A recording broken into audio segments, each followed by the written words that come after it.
ఈ వీడియోలో ఇలాంటి విచిత్రమైన టైర్ల గురించి తెలుసుకుందాం. అలాగే లాక్డ్ ఇన్ సిండ్రోమ్ మరియు ఒక షూ కంపెనీ ఫ్యాషన్ ఇండస్ట్రీని ఎలా ఎక్స్పోజ్ చేసిందో తెలుసుకుందాం. 1951లో విలియం ఆల్బీ అనే వ్యక్తి ఎలాంటి సర్ఫేస్ మీద అయినా వెళ్ళగలిగే టైర్స్ని కనిపెట్టాడు. ఎంతో బరువు ఉన్న ట్రక్కి ఈ టైర్లను పెట్టి ఒక మనిషి మీద నుండి పంపించినా కానీ మనిషికి ఏం కాలేదు. ఇలా టైర్లో లో ప్రెషర్ ఉండడం వల్ల జరుగుతుంది. ఆ ట్రక్ బరువు టైర్ మొత్తానికి డిస్ట్రిబ్యూట్ అవ్వడం వల్ల ఇలా జరుగుతుంది. వీటిని కనిపెట్టడానికి గల కారణం సాఫ్ట్ అండ్ వీక్ సర్ఫేసెస్ మీద ఈజీగా వెళ్ళడానికి కనిపెట్టారు.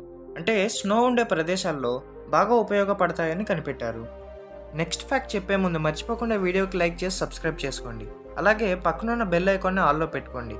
అప్పుడే నేను పెట్టే ఎగ్జైటింగ్ ఇన్ఫర్మేషన్ని మిస్ అవ్వకుండా ఉంటారు. Locked in syndrome. కోమాలో ఉండే వాళ్ళకి స్పృహ ఉండదు, కానీ ఈ సిండ్రోమ్ ఉండే వాళ్ళకి చుట్టూ ఉండే విషయాలు తెలుస్తుంటాయి, కానీ ఏమీ చేయలేరు. వాళ్ళు కేవలం వాళ్ళ కళ్ళను మాత్రం ఆర్పగలరు, అంతే. మిగతా బాడీ మొత్తం ప్యారలైజ్ అయిపోయి ఉంటుంది. అంటే వాళ్ళ బాడీ ఒక ప్లేస్లో లాక్ అయి ఉన్నట్టు అన్నమాట.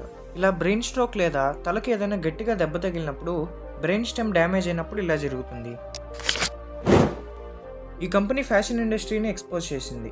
2018లో పేలెస్ అనే షూ కంపెనీ ఇలా చేసింది. ఈ కంపెనీ అందుబాటు ధరలో షూస్ని అమ్ముతుంది. ఒకసారి కాలిఫోర్నియాలో ఖరీదైన వస్తువులు దొరికే మాల్లో వీళ్ళ ఫేక్ స్టోర్ని ఓపెన్ చేసి ప్యాలెసీ అనే పేరు పెట్టారు. పేలెస్లో దొరికే తక్కువ ధర షూలను డిస్ప్లేలో పెట్టారు. వాటి ప్రైజ్లు మాత్రం బ్రాండెడ్ షూస్ ఎంత కాస్ట్ ఉంటాయో అంత కాస్ట్ పెట్టారు. అంటే ఒక జత షూలు $200 నుండి $600 పెట్టారు. స్టోర్ ఓపెనింగ్కి ఫ్యాషన్ ఇన్ఫ్లుయెన్సర్స్, స్టైలిస్ట్స్, అలాగే కొంతమంది సెలబ్రిటీలను పిలిచారు. వాళ్ళకేం చెప్పారంటే ఈ షూస్ని ఇటాలియన్ డిజైనర్ అయిన బ్రూనో ప్యాలెసీ అనే వ్యక్తి డిజైన్ చేశారన్నారు. కానీ అవి మామూలు షూస్ అని తెలియక వాళ్ళు ఆ షూస్ యొక్క క్వాలిటీ అండ్ ప్రైస్ గురించి చాలా గొప్పగా చెప్పారు.